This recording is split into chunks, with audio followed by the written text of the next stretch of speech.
Senator David Leyonhjelm will step down from federal politics at the end of this month to contest a seat in the New South Wales Upper House.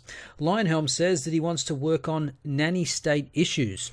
Red tape issues are the ones that really annoy me and get up my nose. For example, liquor licensing, where you can smoke, where you can vape, gambling, lockout laws in Sydney, assisted suicide. One issue he would be taking to the New South Wales election would be the legalisation of cannabis, which he unsuccessfully tried to pass in federal parliament. I think there's much more hope of achieving that at the state level, he said.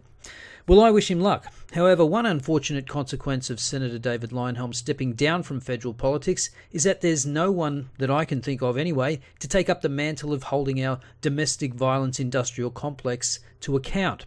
Oh, sorry, I should say the violence against women complex, since we don't talk about domestic violence anymore because violence only happens to women, even though, strangely, the statistics tell us that women are less likely to be victims of violent crime. And so to the good senator's latest inquiry into how taxpayer money is being spent on combating domestic violence. Violence against women. You can watch the full 9-minute clip on the Lib Dems YouTube channel. I'm just going to talk about the last few minutes. The full clip starts out with the senator questioning the use of taxpayer funds for the Department of Prime Minister and Cabinet to get workplace accreditation from White Ribbon. But that's not the part I want to focus on here. I want to look towards the end of the segment where Leyonhjelm asks about whether the department cares as much about male victims of domestic violence as it does about female victims, since they sought accreditation from White Ribbon because it's an organisation that is solely concerned with the female victim, male perpetrator dynamic. The point is, does the department care as much about domestic violence where it involves male victims or female victims and female perpetrators?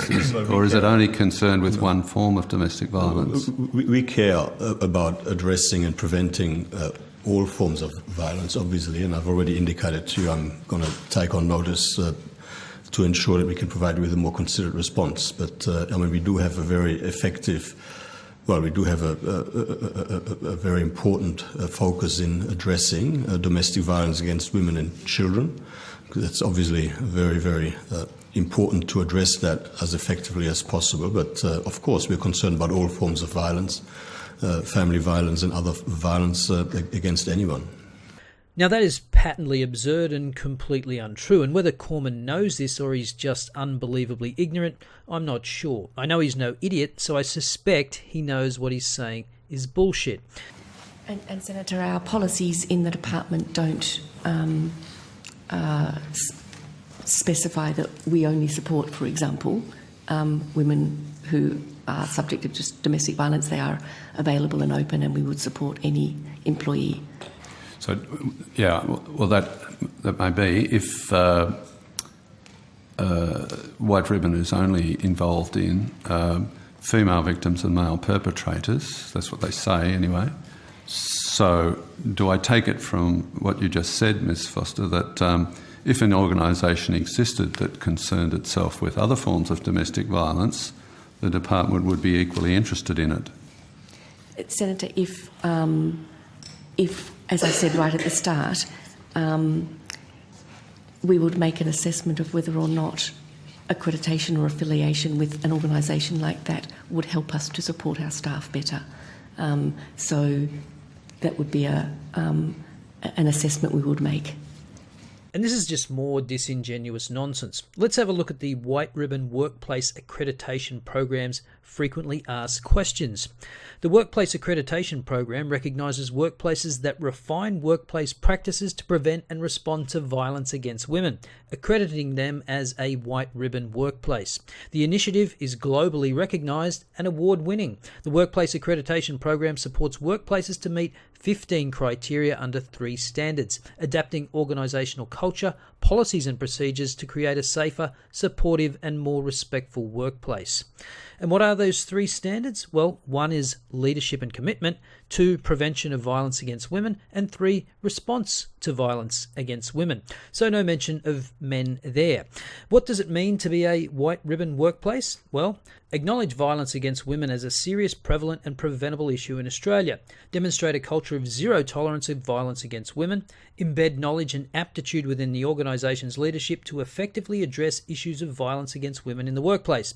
Build on existing gender equality and diversity initiatives to implement policies, procedure and training in response to the workplace accreditation programs, standards and criteria. Are proactive in preventing violence against women, promoting respectful relationships within the workplace and strengthening alignment with anti-bullying, harassment and equal opportunities legislation. And to equip staff with knowledge and skills to address violence against women in the workplace and wider community. So no mention of men again. In fact, the word women, technically known as WAMN, appears 18 times in this 4-page document. The word men appears once in reference to respectful relationships between men and women, which obviously means men respecting women and not vice versa. And the word men's appears once in reference to men's violence against women. So the idea that they are concerned with all forms of violence, every type of perpetrator and every type of victim is just laughable.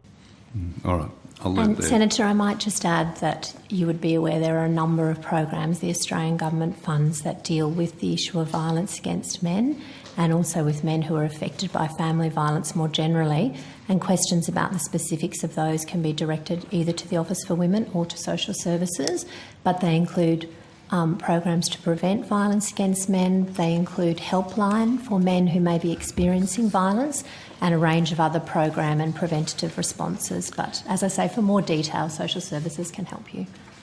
Yes, I actually don't think there are any organisations where male victims of domestic violence have any support organisations. I'm not aware of anything. They're mostly in a non-domestic violence circumstance that I'm aware of. Anyway, thank you for your responses. Now, she volunteered that information. It didn't come from a question, and I wonder if she realises how much of a self-own that was. That there are a number of programs that deal with the issue of violence against men and men affected by family violence, and they can direct their inquiries to the Office for Women. Ah, yes, I'm sure they'll get a good hearing there.